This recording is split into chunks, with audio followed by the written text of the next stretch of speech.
बारामती की जनता अपने जननेता के इंतजार में घड़ी की सुइयों की तरफ निहार रही थी। अचानक उसी घड़ी के थोड़ी से नीचे की तरफ टंगी हुई टेलीविजन में एक खबर फ्लैश हुई। महाराष्ट्र के उप मुख्यमंत्री अजीत पवार का प्लेन क्रैश हो गया। सीना धक से हो गया। काश ये खबर गलत हो जाए, काश उस प्लेन में अजीत पवार दादा हो ही ना। मगर सच यही है कि अजीत दादा हमारे आपके बीच नहीं है।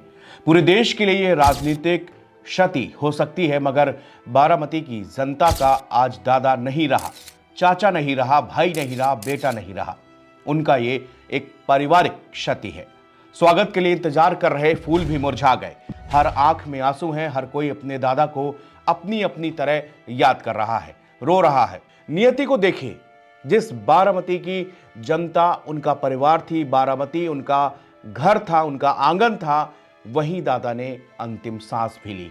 आज हम भारी मन से उनके जीवन की उन कहानियों को याद कर रहे हैं जो हमेशा हमेशा के लिए अमर हो गई।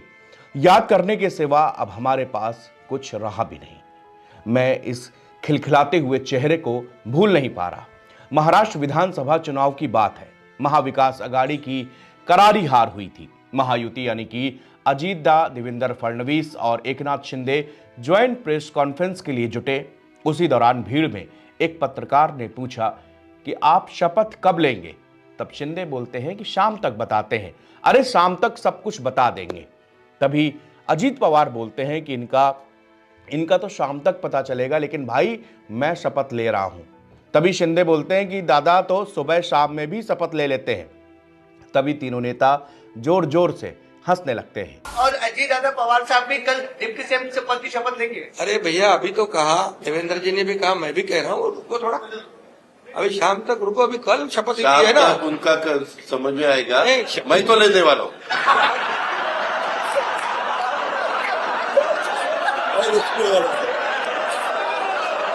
दादा को अरे भाई, दादा को अनुभव है, सुबह शाम को भी लेने का और सुबह भी लेने का।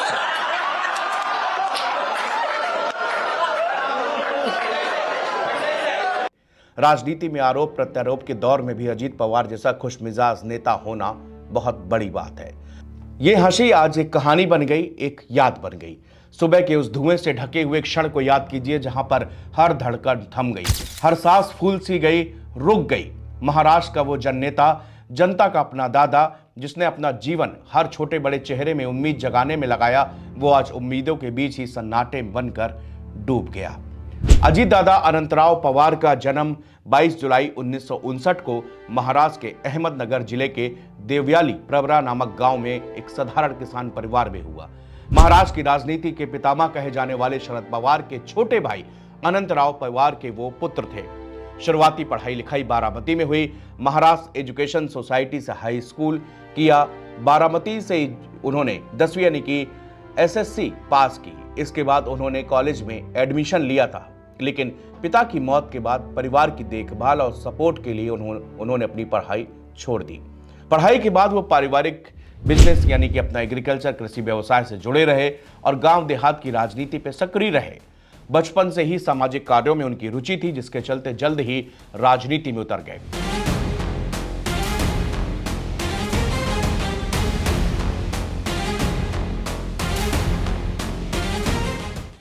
व्यक्तिगत जीवन में वो विद्वान और कार्यपी नेता थे, लेकिन परिवार और निजी संबंधों को कभी वो सार्वजनिक नहीं किया करते थे।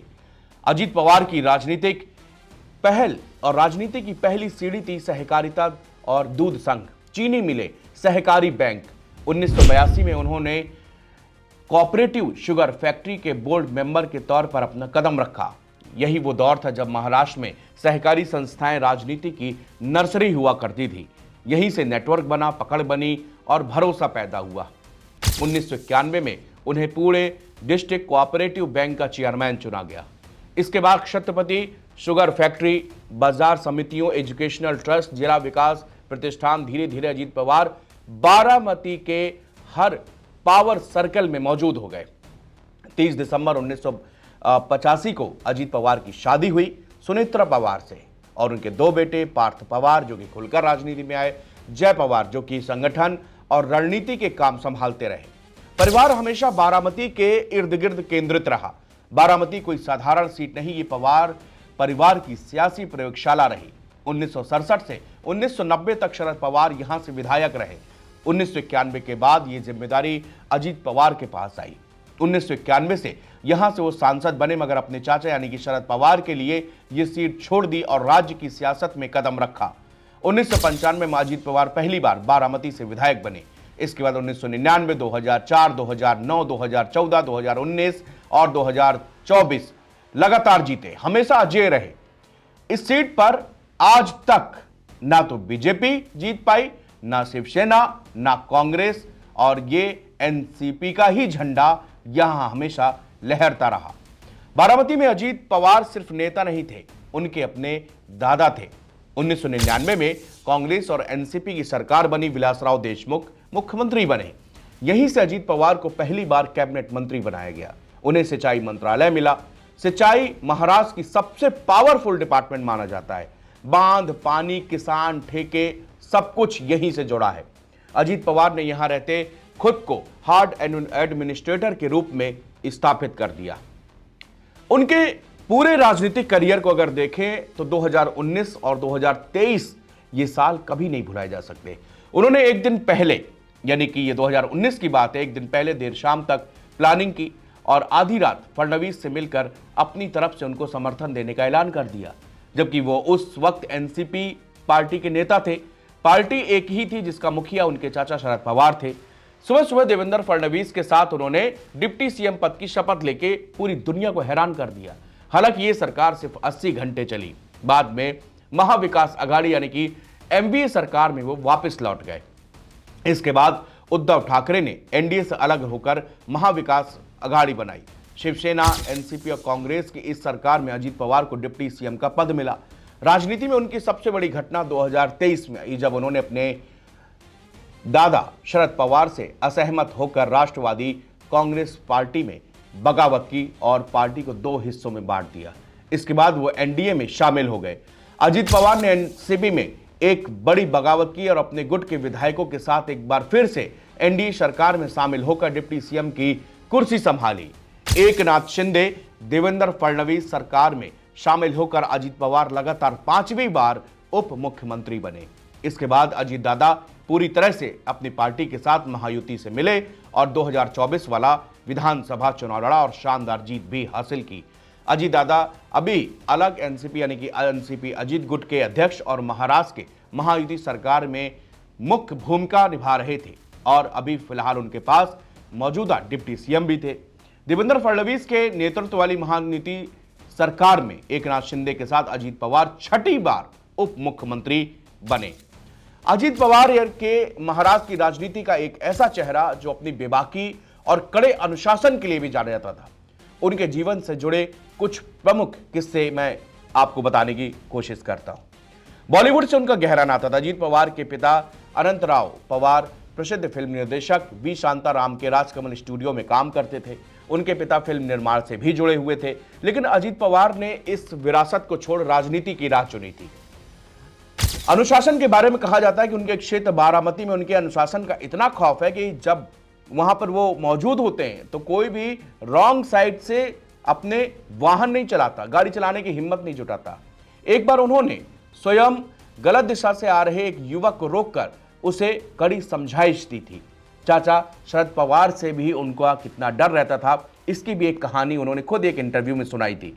एक इंटरव्यू के दौरान अजीत पवार ने स्वीकार किया था कि बचपन में वो अपने चाचा शरद पवार से बहुत डरते थे। शरद पवार न केवल उनके चाचा थे बल्कि उनके राजनीतिक गुरु भी रहे। शिक्षा और संघर्ष के बारे में अजीत पवार की जो शुरुआती पढ़ाई थी वो अहमदनगर के देवलाली प्रवरा में हुई थी।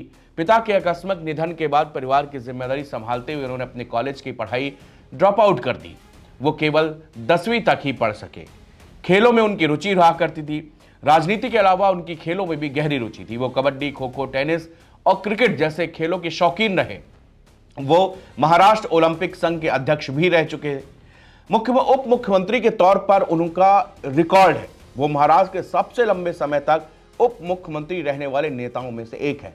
उन्होंने पृथ्वीराज चौहान, देवेंद्र फडणवीस, उद्धव ठाकरे और एकनाथ शिंदे जैसे विभिन्न मुख्यमंत्रियों के साथ इस पद पर कार्य किया है।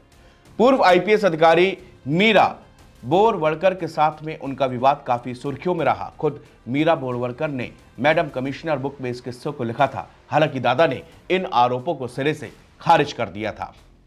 अजीत पवार के जीवन के कुछ विवाद भी बड़े मशहूर हैं, जैसे कि सिंचाई घोटाला। उनके जीवन का सबसे प्रमुख विवाद था सिंचाई घोटाला, जो कि 70,000 करोड़ का आरोप लगा था। सबसे बड़ा विवाद इसी को माना जाता था। क्या आरोप था कि 2012 में जब अजीत पवार जल संसाधन के मंत्री हुआ करते थे, तब महाराष्ट्र में सिंचाई परियोजनाओं में भारी अनियमितताएं हुई।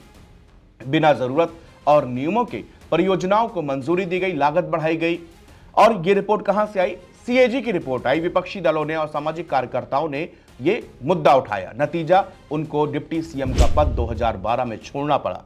हालांकि बाद में क्लीन चिट मिलने के बाद वो राजनीति वापस आए, लेकिन ये दाग उनके पूरे करियर में हमेशा पीछा करता रहा। राजनीतिक भाषा में इसे तकनीकी गड़बड़ी कहा गया। विरोधियों ने इसको मेगा स्कैम बताया। 2013 में उनका एक बहुत विवादित बयान था कि मैं बांध में पेशाब कर दूं क्या। सूखे पर सवाल पूछे जाने पर वो झुंझला गए और गुस्से में कहा, क्या मैं बांध में पेशाब करूं तो पानी आ जाएगा। पूरे महाराष्ट्र में इसका आक्रोश हुआ। किसानों और सामाजिक संगठनों में बड़ा विरोध हुआ। बाद में उनको माफी मांगनी पड़ी। यह बयान उनके गुस्सैल को लेकर और ताकतवर नेता वाली छवि का प्रतीक बन गया था। फिर इसके बाद 2019 5:47 में शपथ, ऑपरेशन लोटस की कहानी। बीजेपी के साथ अचानक सरकार बना ली और सुबह तड़के राज्यपाल के सामने 5:45 बजे डिप्टी सीएम की शपथ ले ली। एनसीपी, शिवसेना और कांग्रेस का गठबंधन टूटता हुआ दिखा। नतीजा, 80 घंटे में सरकार गिर गई।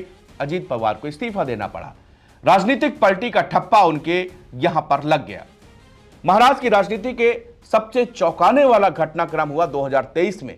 अपने चाचा शरद पवार से बगावत और एनसीपी को तोड़ दिया। अपने चाचा शरद पवार से वो कई मुद्दों को लेकर अनमन हुई और एनसीपी 2 हिस्सों में विभाजित हो गई। बीजेपी और शिवसेना शिंदे गुट सरकार में वो शामिल हो गए। उनके ऊपर आरोप लगा कि सत्ता के लिए पार्टी और विचारधारा से उन्होंने समझौता किया। परिवार बनाम सत्ता की लड़ाई समर्थन में लगने लगे और फिर यह हुआ कि पार्टी को सत्ता में रखना जरूरी था, इसलिए उन्होंने यह फैसला लिया। यह फैसला उनके जीवन का सबसे निर्णायक और विवादित मोड़ भी माना जाता है। ईडी और आयकर छापे 2021 और 22 के दौरान क्या हुआ?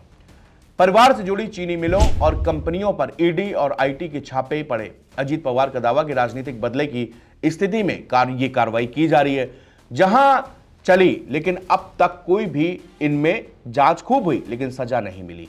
राजनीतिक नैरेटिव के मामला जिंदा रहा। सहकारी संस्थानों पर पारिवारिक नियंत्रण का आरोप लगा।